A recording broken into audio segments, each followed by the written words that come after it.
This is called Dead Horse Trampoline. I didn't write it, but I like it.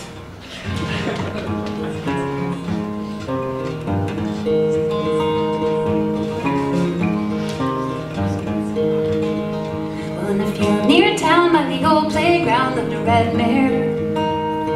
When the neigh word spread that the horse lay dead in the field there. So little Skeeter and me had to go and see every detail.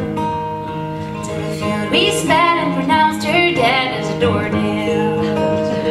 Oh, but boys will be boys if you know what I mean. And there was soon to be a dead horse trampoline. Well, I did proclaim it would be a shame not to ride her, but by the way she lay, there was just no way to get astride her.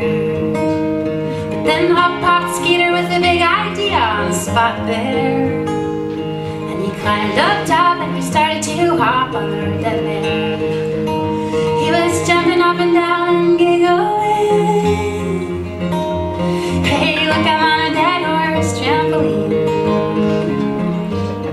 Giddy up, boing, boing, giddy up, boing, boing, giddy up, boing. Giddy up, boing, boing, giddy up, boing, boing, giddy up, boing.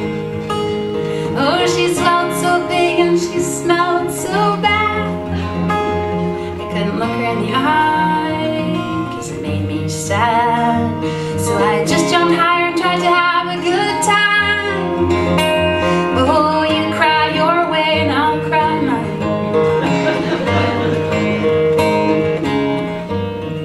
Well, along came Joe and he said, you know I'm the bossy. So you can both get down, 'cause it's my turn now, you can watch me. Oh, you jumped so high, you let out a cry of yahoo!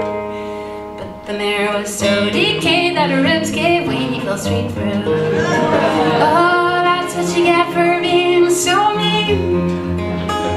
He was a victim of a dead horse trampoline. Such a pretty filly in a field of grain. She was a dead horse.